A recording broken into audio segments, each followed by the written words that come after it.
Salut les petits clous, bienvenue dans Les Pieds dans le Pad. Flatout 2 est un jeu de course édité par Empire Interactive, sorti en 2006 sur PC, PlayStation 2 et Xbox. Derrière sa création, on retrouve le studio finlandais Bugbear, fondé à Helsinki en 2000, qui avait déjà signé le premier Flatout et qui a voulu aller encore plus loin avec cette suite. L'objectif, offrir un jeu de course spectaculaire qui ne se contente pas de vitesse et de compétition, mais qui mise sur la destruction, les collisions et l'imprévu. Flatout 2 s'appuie sur un moteur physique impressionnant pour son époque, capable de gérer les dégâts des voitures, les environnements destructibles et surtout le fameux système de ragdoll qui éjecte le pilote lors des crashs les plus violents. Le jeu a été pensé pour être plus complet et plus nerveux que son prédécesseur, avec davantage de circuits, de véhicules et de mini-jeux, tout en gardant cette identité explosive qui fait son charme. Souvent considéré comme le meilleur épisode de la série, il est l'un des jeux de course arcade les plus marquants de l'ère PS2 et Xbox. Encore aujourd'hui, de nombreux joueurs le classent parmi les jeux de course les plus fun jamais sortis et il figure régulièrement dans les charts des meilleurs jeux de voitures arcade. Mais est-ce toujours le cas 20 ans plus tard?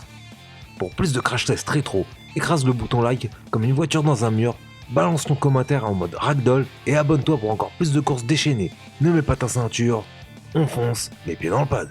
Ladies and gentlemen, start your engines.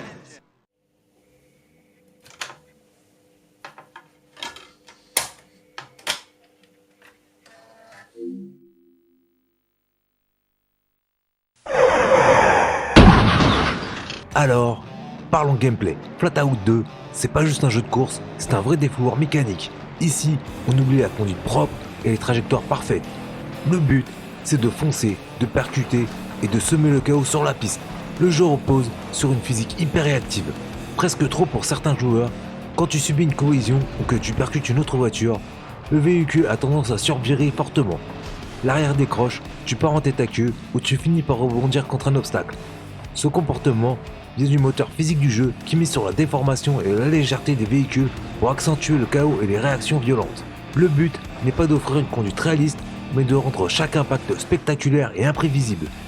Résultat, la conduite peut sembler délicate, surtout à haute vitesse ou dans les virages serrés. Mais c'est aussi ce qui rend le jeu nerveux, vivant et toujours sur le fil du contrôle. Les courses deviennent de véritables bastons où tu cherches autant à finir premier qu'à envoyer tes adversaires dans le décor. Les circuits regorgent d'éléments destructibles, barrières, panneaux, pneus, morceaux de carrosserie, tout vole en éclats à chaque passage. Et ce qui est impressionnant, c'est que les débris laissés sur la piste restent présents d'un tour à l'autre. Du coup, la configuration de la course change constamment. Un virage dégagé au premier tour peut devenir un vrai champ de mine au deuxième. Ces obstacles imprévus ajoutent une dose supplémentaire de tension et de chaos, forçant le joueur à s'adapter en permanence.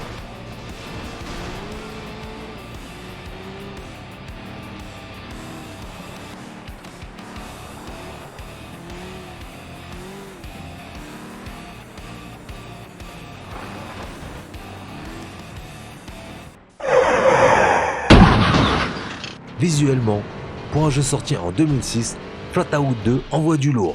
Le moteur de Bugbear en mettait plein la vue à l'époque, surtout quand on voyait tout ce qui bougeait à l'écran. Les débris volent, les carrosseries se tordent, la poussière s'élève et les étincelles fusent à chaque collision. Un vrai spectacle.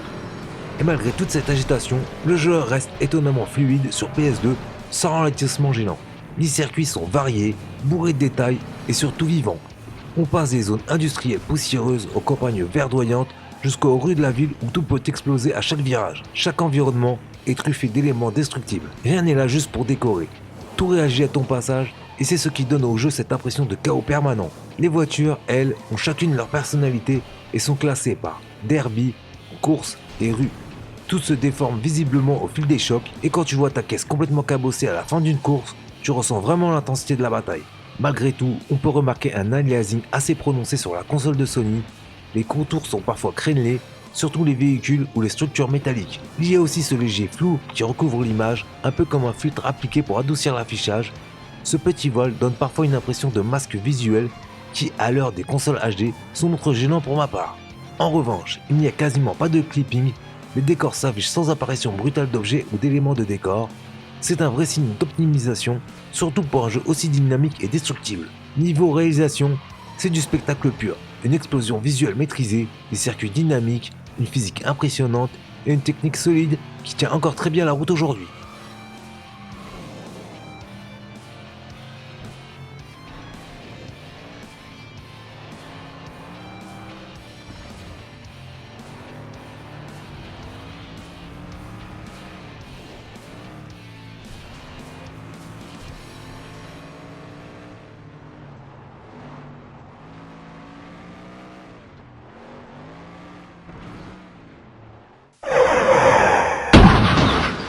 Le jeu propose une sélection de musique rock, punk et metal alternatif qui colle parfaitement à son ambiance de chaos et de vitesse. On y retrouve des groupes comme Nickelback, Rob Zombie, Fall Out Boy, Megadeth, et cela donne une vraie identité au jeu. Ça sent la gomme brûlée, la casse et l'adrénaline pure. Ce choix musical est loin d'être anodin. Il sert à renforcer l'énergie des courses et à accompagner chaque collision avec un fond agressif et motivant. Les morceaux se lancent dès le départ et entre deux tonneaux, t'as littéralement l'impression d'être dans un clip de rock des années 2000. Côté effet sonore, Bugbear a fait du bon boulot. Les moteurs rugissent différemment selon les véhicules, les impacts claquent fort et les bruits de tôle froissée ou de débris volants sont vraiment satisfaisants. Chaque crash a un son sec et brutal qui renforce la sensation de puissance et de destruction.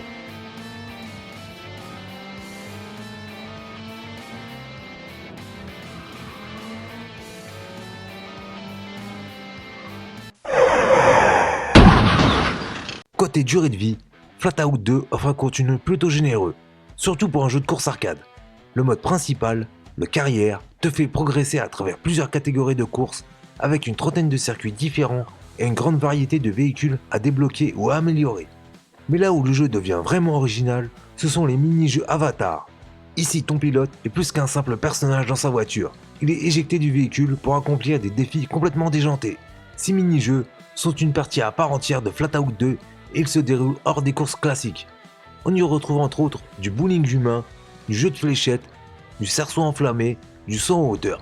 Ces mini-jeux ajoutent une dose d'humour et de fun immédiat qui contraste totalement avec les courses classiques. Entre ça et le mode multijoueur où tu peux affronter des amis ou l'IA dans des courses totalement imprévisibles, le jeu reste extrêmement rejouable.